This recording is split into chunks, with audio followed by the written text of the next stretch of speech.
मेरा नाम अफजल है और मैं आपके केमिस्ट्री का टीचर हूँ। पिछले 25 सालों से पढ़ा रहा हूँ। मेरे तजर्बे से फ़ायदा उठा लो और अपना सॉफ्टवेयर अपडेट करवा लो। Class 9th chemistry chapter number 8 periodic table and periodicity के लेक्चर सीरीज़ का है एपिसोड नंबर 7। जिसने पिछले 6 एपिसोड्स नहीं देखे वो इस वीडियो की प्लेलिस्ट को खोल ले और उसके अंदर आपको तरतीब में पेज नंबर वाइज सारे लेक्चर्स मिल जाएंगे। इस वीडियो में हम डिस्कस करने जा रहे हैं text book page number 110 and 111। बहुत बहुत बहुत इंपॉर्टेंट है। आज का टॉपिक बहुत इंपॉर्टेंट है जनाब। बोर्ड में लॉन्ग क्वेश्चन आता होता है। याद रहे कि मेरी इस वीडियो में जो भी आप वर्डिंग्स देख रहे हो स्क्रीन पर, ये सेम आपकी टेक्स्ट बुक वाली हैं। भैया मैंने आपकी टेक्स्ट बुक की हेडिंग्स लगाई हैं, मैंने आपकी टेक्स्ट बुक के पैराग्राफ्स को पॉइंट्स में तोड़ दिया है ताकि आपके लिए आसानी हो जाए। लेकिन कुछ बच्चे फिर भी कमेंट्स में लिखते हैं कि सर आप किताब खोल कर पढ़ाएं। और भाई अगर किताब भी मैंने ही खोलनी है तो तुम लोग क्या करोगे? लिहाजा किताब तुम लोग खोलो और अंदर हेडिंग्स लिखो और अंदर पॉइंट्स बनाओ। लेकिन अगर फिर भी तुम्हें मेरे ही वाले नोट्स चाहिए तो वीडियो के डिस्क्रिप्शन में मैंने ये नोट्स दिए रखे हैं, वहाँ से कॉपी करो और अपने किसी वर्ड डॉक्यूमेंट पर पेस्ट कर लो। लें जनाब, variation of periodic properties in periods and groups. कहता है वो प्रॉपर्टीज़ जो रिपीट हो रही हैं उनमें भी वेरिएशंस आती हैं। एक पीरियड में अगर मैं लेफ्ट टू राइट, पीरियड में अगर मैं लेफ्ट टू राइट जाऊँ, पीरियड पता ना हॉरिजॉन्टल रोज है इसके पीरियोडिक टेबल की, तो अगर मैं लेफ्ट टू राइट जाऊँ तो एक एक करके प्रॉपर्टीज़ डिफरेंट होती जा रही। फिर एक मुनासिब वक्फे के बाद एक ऐसा एलिमेंट आएगा जिसकी प्रॉपर्टीज़ रिपीट होंगी तो वो अगले पीरियड में चला जाएगा, वो नीचे चला जाएगा। लिहाजा चूंकि वो वाला एलिमेंट जिसकी प्रॉपर्टीज़ रिपीट हुई हैं वो अगले पीरियड में जाएगा, तो इसका मतलब कि अगर मैं एक पीरियड को लेफ्ट टू राइट देख रहा हूँ तो उसमें उस पीरियड में तमाम एलिमेंट्स एक दूसरे से डिफरेंट हैं।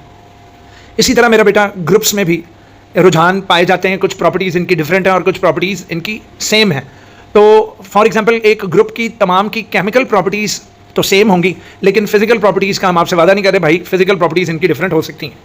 अच्छा, कॉज ऑफ पीरियोडिसिटी क्या है? ये सेम सिमिलर प्रॉपर्टीज़ कैसे रिपीट होती हैं? तो हम पिछले टॉपिक्स में ये डिस्कस कर चुके हैं। क्योंकि एक ग्रुप में मौजूद तमाम एलिमेंट्स के आउटरमोस्ट ऑर्बिट में सेम नंबर ऑफ इलेक्ट्रॉन्स होते हैं। तो जब आउटरमोस्ट ऑर्बिट में सेम नंबर ऑफ इलेक्ट्रॉन्स होंगे तब केमिकल प्रॉपर्टीज़ हमेशा सेम होंगी। तो ये पॉइंट आपके सामने है कि बुक वालों ने लिखा हुआ है कि जनाब प्रॉपर्टीज़ में पीरियोडिसिटी इसलिए पाई जाती है due to the recurrence of similar electronic configuration in the outermost shells. Recurrence कहते हैं दोबारा आना। अगर आउटरमोस्ट शेल में इलेक्ट्रॉन्स की तादाद दोबारा किसी पिछले एलिमेंट जैसी ही आई है तो उसकी केमिकल प्रॉपर्टीज पिछले एलिमेंट से मिलती जुलती होंगी। डन। तो इसका शॉर्ट क्वेश्चन भी लिख लो कि why is periodicity found within the periodic table. Periodicity क्यों पाई जाती है? तो आपने कहना है क्योंकि कुछ इंटरवल के बाद, कुछ वक्फे के बाद same outermost electronic configuration repeat होती है। अब आगे आ जाएं। कुछ ऐसी प्रॉपर्टीज़ हैं जिन्हें पीरियोडिक प्रॉपर्टीज़ कहते हैं and these properties include what? Atomic radius, ionisation energy, electron affinity और इलेक्ट्रोनेगेटिविटी। ये कुछ प्रॉपर्टीज़ हैं एलिमेंट्स की। तो देखते हैं कि पीरियोडिक टेबल में ये किस तरह वेरिएबल होती हैं, ये किस तरह वेरी करती हैं। अगर मैं एटॉमिक रेडियस को लेकर, एटम के साइज़ को लेकर मैं अगर किसी पीरियड में लेफ्ट टू राइट जाऊँ तो क्या असरात होंगे। इसी तरह अगर मैं डाउन द ग्रुप जाऊँ, from top to bottom elements के एटॉमिक रेडियस को देखूँ तो क्या रुझान पाया जा रहा है। रुझान की इंग्लिश है जनाब ट्रेंड। तो ट्रेंड क्या चल रहा है? एक ग्रुप में टॉप टू बॉटम एटम के साइज बढ़ रहा है या कम हो रहा है, तो क्या रुझान चल रहा है? तो आइए फिर पढ़ते हैं। आज की इस वीडियो में हम लोग प्रॉपर्ली डिस्कस करने वाले हैं किसको? एटॉमिक रेडियस को। ठीक है, तो एटॉमिक रेडियस के बारे में हम डिस्कशन करने लगे हैं। एटॉमिक रेडियस है क्या भैया? तो सुन लो यार, जैसा कि आप अपने स्क्रीन पर देख रहे हो कि जो न्यूक्लियस होते हैं, न्यूक्लियस के बाहर के शेल है, एल शेल है, के के बाद एल, फिर एम, फिर एन वगैरह वगैरह। ये आप सेकंड और थर्ड चैप्टर में पढ़ चुके हुए हो कि न्यूक्लियस के बाहर शेल्स होते हैं। अब मेरा बेटा ये शेल कोई बाउंड्री तो नहीं है ना, कोई चार दीवारी तो नहीं है जिस तरह आपके घर में, आपके घर की चार दीवारी है कि भाई गेट लगा हुआ है कि कोई अंदर नहीं आ सकता और कोई बाहर नहीं जा सकता आपकी इजाज़त के बगैर। तो इस तरीके से एटम्स ने न्यूक्लियस के बाहर कोई ऐसी चार दीवारी नहीं है, एटम्स ने अपनी कोई बाउंड्री कोई पक्की नहीं की हुई। तो एटम्स के बाहर जनाब खुला मैदान है। तो ये के एल एम एन वो रास्ते हैं जिनके अंदर इलेक्ट्रॉन्स गर्दिश करते हैं। बच्चों इन रास्तों को क्लाउड्स कहते हैं। तो पहला पॉइंट जरा अपनी किताब पर देखें, कहता है the electron cloud of an atom has no definite limit. यार इस क्लाउड की कोई लिमिट, कोई मख्तस नहीं हुई भी भाई। वो न्यूक्लियस के बाहर इलेक्ट्रॉन्स गर्दिश कर रहे हैं, रास्ते हैं और कोई लिमिट भी कोई नहीं है। वो रास्ता जितना मर्जी दूर हो जाए। Got it? So because of this the size of an atom can not be defined exactly. तो इसको मद्देनजर रखते हुए एटम का साइज़ कोई डेफिनेटली आप नहीं निकाल सकते। देखो आपके घर का साइज़ अगर निकालना हो तो पिछली दीवार से नापना शुरू करेंगे और आपके जो मेन डोर है उस दीवार तक के रकबे को मेजर करके बता दिया जाएगा कि जनाब आपके घर का साइज़ इतना है। तो साइज़ उसका मेजर होता है ना जिसकी कोई क्लियर कट बाउंड्रीज हो। तो एटम की तो क्लियर कट बाउंड्री कोई नहीं, उसके तो बाहर कोई चार दीवारी कोई नहीं। तो अब क्या करना है भाई? तो बेटा इसका एक हल हमने ढूंढा हुआ है। अब आप अपने ज़रा देखें यहाँ पर स्क्रीन पर ज़रा गौर से देखें कि दो न्यूक्लियस हैं, उन दो न्यूक्लियस के दरमियान डिस्टेंस को नापा जाएगा, डन, और डिस्टेंस को नाप कर उस डिस्टेंस का हाफ कर दिया जाएगा। तो दो न्यूक्लियस के दरमियान डिस्टेंस, उस डिस्टेंस का हाफ एक एटम का वो बनेगा उसका एरिया, ठीक है। अब मेरा बेटा चूंकि एटम को हम गोल तस्वर करते हैं और एक सर्कल का सेंटर से लेकर सर्कल की बाउंड्री तक को रेडियस कहते हैं, तो यहाँ पर हम इसका नाम रख देंगे कि हमने एटम का रेडियस फाइंड आउट किया है। What is the way of finding the radius? अच्छा, यहाँ एक शर्त है भाई कि दोनों न्यूक्लियस सेम एटम्स के होने चाहिए, ठीक है। दोनों न्यूक्लियस सेम एटम्स के होने चाहिए और वो दोनों आमने सामने बॉन्डेड हो। तो बहुत ईजी इसकी, आओ ज़रा मेरे साथ इसकी डेफिनेशन याद करो। क्या है भाई?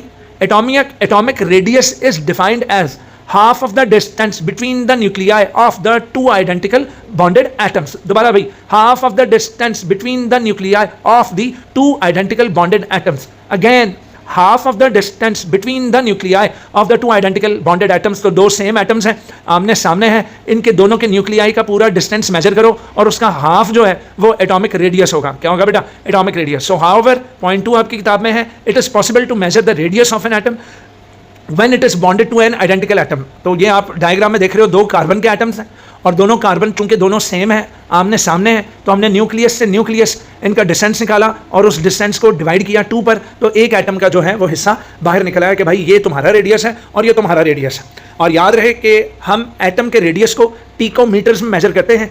पिकोमीटर क्या होता है बेटा? फॉर एग्जाम्पल इधर देखो, अगर मैं कहूँ कि 1 सेंटीमीटर, तो आप कहोगे 1 डिवाइडेड बाय 100, तो आप बोलोगे कि जनाब 10 की power -2 part of a metre है 1 सेंटीमीटर। इसी तरह अगर मैं कहूँ 1 मिलीमीटर, तो मिलीमीटर क्या होगा? 1 डिवाइडेड बाय 1000 करोगे तो वो 10 की पावर -3 जाएगी। तो बेटा पिकोमीटर है 1 डिवाइडेड बाय 10 और 1 के बाद 12 जीरोज आपने लगाने, तो वो बनेगा 1 पिकोमीटर, जिसको आप लिखोगे 10 की power -12 part of a metre है। डन। तो चूंकि एटम एक बहुत छोटी चीज़ है और उसका रेडियस बहुत ही छोटा होगा, तो इसलिए हम फिर उसको मेजर करेंगे पिकोमीटर्स में। लो जी, एग्जाम्पल आपके सामने आ गई। Distance between the nuclei of the 2 bonded carbon atoms is 154 picometres, ठीक है पुत्र। तो आप देखो, सड़क बहुत बड़ी है, आप उसको किलोमीटर में करते हो, उससे छोटी चीज़ को आप मीटर्स में कर लेते हो, तो ये तो सबसे छोटी चीज़ है यार, तो इसको आप मेजर करोगे पिकोमीटर्स में। डन। तो दो कार्बन के, दो न्यूक्लियाई के दरमियान जो डिस्टेंस है वो 154 पिकोमीटर है। अब जब मैं इसका हाफ करूंगा तो वो 77 पिकोमीटर निकलेगा। लिहाजा फैसला दे दिया गया, जज साहब ने कहा कि दोनों एटम्स आपस में लड़ो नहीं बेटा, तुम्हारे न्यूक्लियस से 77 पिकोमीटर तुम्हारा एरिया है और दूसरे न्यूक्लियस को भी कहा कि तुम्हारे न्यूक्लियस से वो 77 पिकोमीटर आगे जाओगे तो तुम्हारा एरिया, अपने इलेक्ट्रॉनों को कहो अपने एरिया में रहे। So this is also called covalent radius of the carbon atom. याद रखें बेटा, दो बॉन्डेड एटम्स ने कोवेलेंट बॉन्ड बनाया हुआ ना, तो वो कोवेलेंट रेडियस भी इसको बोलते हैं। क्या बोलते हैं जनाब? Covalent radius.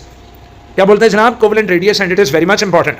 अब आगे आ जाओ, variation of atomic radius in periods. लो यार, आप अपने सामने यहाँ पर पीरियोडिक टेबल देख रहे हो और पीरियोडिक टेबल में जो लाइन्स लेफ्ट टू राइट चल रही हैं, ठीक है, हॉरिजॉन्टल रोज जो हैं, इन्हें पीरियड्स कहते हैं। यार पीरियड्स में लेफ्ट टू राइट जो है ना, वो एटॉमिक साइज पर बड़ा असर पड़ता है। पूछो कैसे? लेफ्ट टू राइट ज़रा पहले पीरियड को देखो। पहले पीरियड का पहला एलिमेंट लिथियम है। क्या मेरा बेटा? लिथियम। और आखिरी एलिमेंट पुत्र नियॉन है। और ज़रा मेरे साथ साथ देखो कि क्या इनका एटॉमिक नंबर बढ़ रहा है कि नहीं बढ़ रहा है भाई। देखो लिथियम का है 3, उसके बाद बेटा Be का है कितना? 4, उसके बाद B का है 5, और उसके बाद कार्बन का है 6, फिर 7, फिर 8, फिर 9, फिर 10। तो मेरा पुत्र यहाँ पर एटॉमिक नंबर बढ़ रहा है। और चैप्टर नंबर 2 और 3 में हम जानते हैं कि atomic number equals to number of protons है और नंबर ऑफ प्रोटॉन्स बराबर होते हैं नंबर ऑफ इलेक्ट्रॉन्स के। तवज्जो है भाई। तो लिथियम से लेकर नियॉन तक एक एक करके प्रोटॉन बढ़ रहा है, एक एक करके इलेक्ट्रॉन बढ़ रहा है। भाई मैंने लिथियम से पूछा कि लिथियम सुना तेरे न्यूक्लियस का क्या हाल है? कहता अफजल भाई मेरे अंदर 3 प्रोटॉन है और 3 प्रोटॉनों की पावर है मेरे पास। और मैंने लास्ट एलिमेंट नियॉन या फ्लोरीन से पूछा, मैंने कहा तो लोग सुनाओ। कहना भाईजान, नियॉन बोला भाईजान मेरे अंदर 10 प्रोटॉन है, मेरा न्यूक्लियस लिथियम से बड़ा स्ट्रॉन्ग है, मेरे तो न्यूक्लियस में 10 अदद पॉजिटिव चार्जेस हैं। तो पता ये लगा कि लिथियम के न्यूक्लियस में 3+, मतलब लिथियम का न्यूक्लियस थोड़ा कमज़ोर है नियॉन के मुकाबले में, जबकि नियॉन का जो न्यूक्लियस है वो लिथियम के मुकाबले में 7 गुना ज़्यादा स्ट्रॉन्ग है बेटा। अब मेरा बच्चा पीरियड में लेफ्ट टू राइट जाते हुए हमने देखा कि एक एक प्रोटॉन बढ़ रहा है और एक एक इलेक्ट्रॉन का इजाफा हो रहा है। बेटा जी जैसे जैसे न्यूक्लियस स्ट्रॉन्ग होता जाएगा वैसे वैसे न्यूक्लियस का बाहर अपने इलेक्ट्रॉनों पर होल्ड बहुत ज़्यादा मजबूत होता जाएगा। तो लिथियम जितनी कशिश कर रहा है अपने के और एल शेल पर, उसके मुकाबले में नियॉन की कशिश बहुत ज़्यादा है यार। फ्लोरीन के अंदर भी न्यूक्लियस में 9 प्रोटॉन्स है भाई, तो 9 प्रोटॉन्स की जो कशिश होगी वो ज़्यादा होगी। देखो ना, अब एक आदमी के पास फॉर एग्जाम्पल आपके घर कोई ईदी देने आया हुआ है, अब एक बंदा आपको ईदी 1000 रुपया दे रहा है और दूसरा दूसरे जो रिश्तेदार हैं वो आपको 10,000 दे रहे हैं, तो आप भी यार वो 10,000 की कशिश ज़्यादा होगी और 1000 की कम होगी। तो जनाब लिथियम कम कशिश कर रहा है, जिसकी वजह से लिथियम में के और एल जो शेल्स हैं उनके दरमियान डिस्टेंस ज़्यादा होगा और लिथियम के एटम का साइज बड़ा होगा। जबकि आगे बढ़ते जाएंगे तो न्यूक्लियस का होल्ड ज़्यादा होता जा रहा है और इलेक्ट्रॉनिक क्लाउड्स मतलब इलेक्ट्रॉन्स के जो शेल्स हैं वो न्यूक्लियस के करीब आते जाएंगे और इस तरीके से आखिरी एलिमेंट का साइज जो है वो सबसे छोटा हो जाएगा, क्योंकि न्यूक्लियस कह रहा है कि भाईजान छोटे हो जाओ और मेरे पास आओ आओ आओ मेरे करीब आओ। समझ गए? तो लेफ्ट साइड पर एटम्स बड़े हैं और राइट साइड्स पर एटम्स छोटे हो जाते हैं। कोई आपसे इसका रीज़न पूछे तो पहला रीज़न कि जनाब number of shells remains the same, मतलब पहले एलिमेंट से लास्ट एलिमेंट तक सिर्फ 2 ही शेल्स हैं, के और एल, और जनाब इन शेल्स के अंदर इलेक्ट्रॉन्स भी बढ़ रहे हैं और साथ साथ न्यूक्लियस में प्रोटॉन्स का इजाफा भी हो रहा है। तो जितना ज़्यादा स्ट्रॉन्ग न्यूक्लियस वो उतना अपने इलेक्ट्रॉन्स को अपनी तरफ खींचेगा, जितना इलेक्ट्रॉन्स को अपनी तरफ खींचेगा उतना एटम का साइज श्रिंक होता जाएगा from left to right. Done हो गया? So, आ जाओ अब बुक की तरफ। When we move from left to right in a period, the size of the atoms decreases generally.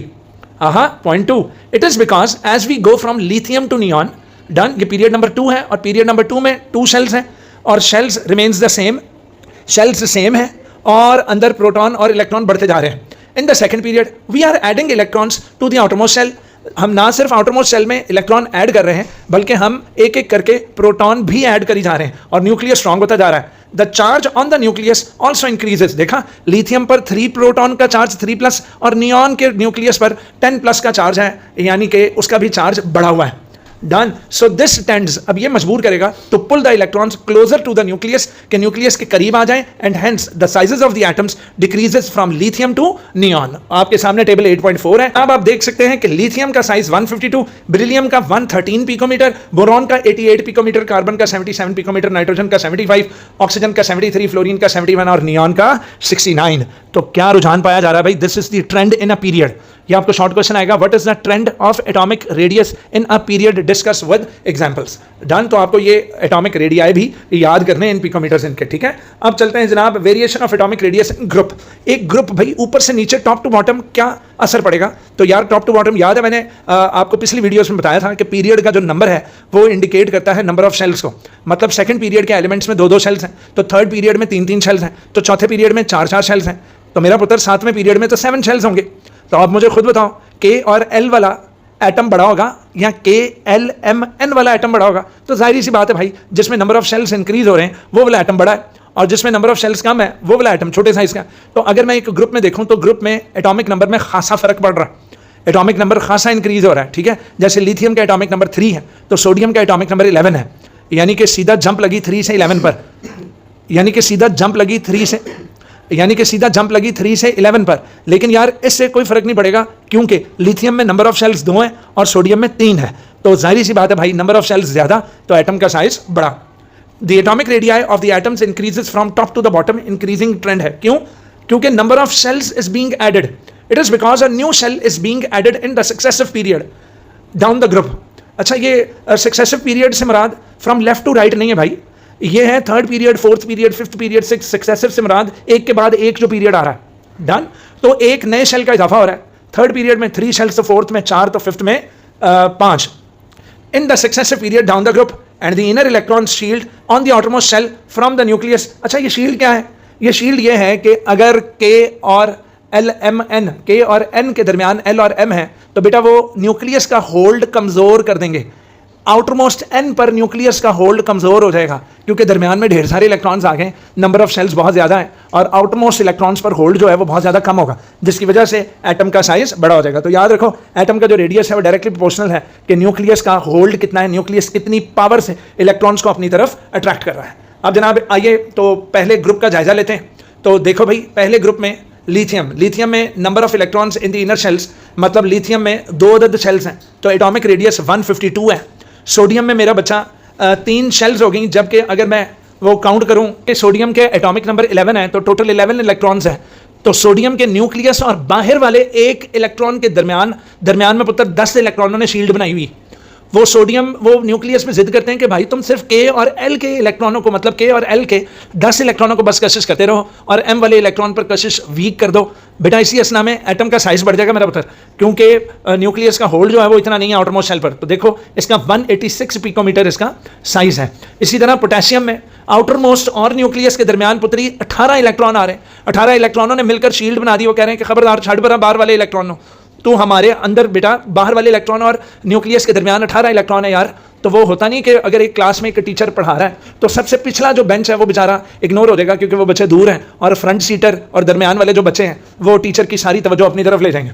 Done हो गया। तो इसी तरह अच्छा पोटेशियम का कितना है भाई 227 पिकोमीटर इसका एटॉमिक रेडियस है। इसी तरह रुबीडियम और आउटरमोस्ट एक इलेक्ट्रॉन के दरमियान 36 इलेक्ट्रॉन्स हैं, और 36 इलेक्ट्रॉन्स की ना सिर्फ शील्ड है बल्कि वो और ज़्यादा इजाफा हो रहा है किसमें, शेल्स में। शेल्स भी ज़्यादा हो गए हैं। तो शेल्स कितने हो गए भाई 2 3 4 5, तो रुबीडियम में टोटल 5 शेल्स हैं। तो 5th शेल और न्यूक्लियस के दरमियान 4 अदद शेल्स का सामना है। और इसी तरह सीजियम है भाई। तो इसका मतलब ये हुआ कि आप सामने अपने फोटो देखो कि ऊपर से नीचे जब मैं डाउन द ग्रुप जाऊंगा तो एटॉमिक साइज इंक्रीज हो रहा है। अगर कोई पूछे कि रीजन बताओ, कहना भाईजान एटॉमिक नंबर भी बढ़ रहा है, मतलब इलेक्ट्रॉन्स और प्रोटॉन्स का इजाफा भी हो रहा है, लेकिन साथ साथ नंबर ऑफ शेल्स भी बढ़ रहे हैं। और नंबर ऑफ शेल्स के साथ साथ आउटरमोस्ट ऑर्बिट के इलेक्ट्रॉन और न्यूक्लियस के दरमियान वाले जो इलेक्ट्रॉन्स हैं उन्होंने ज्यादा खप डाली हुई कि तुम सारी तवज्जो हमारी तरफ दे दो और छोड़ दो जो इलेक्ट्रॉन्स आखिरी शेल में है। डन पुत्र। लो मेरा बच्चा, एक इंटरेस्टिंग इन्फॉर्मेशन भी है। कहता हूं although you might expect atoms to become larger with the increase in the atomic numbers। आप शायद एक्सपेक्ट करो कि एटॉमिक नंबर बढ़ रहा है तो जनाब एटम का साइज भी बढ़े। This does not always occurs because the size of the atom is determined by the diameter of its electronic shells. तो याद रखें बेटा, वो डायमीटर मतलब कि उसके शेल्स ने कितनी जगह घेरी हुई है। एटम का साइज शेल्स का डायमीटर बताएगा, ना कि एटॉमिक नंबर का इंक्रीमेंट। ठीक है जी। इसके साथ ही अफजल को इजाज़त दीजिए, मिलेंगे इंशाल्लाह अगली वीडियो में जिसमें मैं आपको बताऊंगा कि आयोनाइजेशन एनर्जी क्या है। अल्लाह हाफिज़, अल्लाह के ईमान में रहें।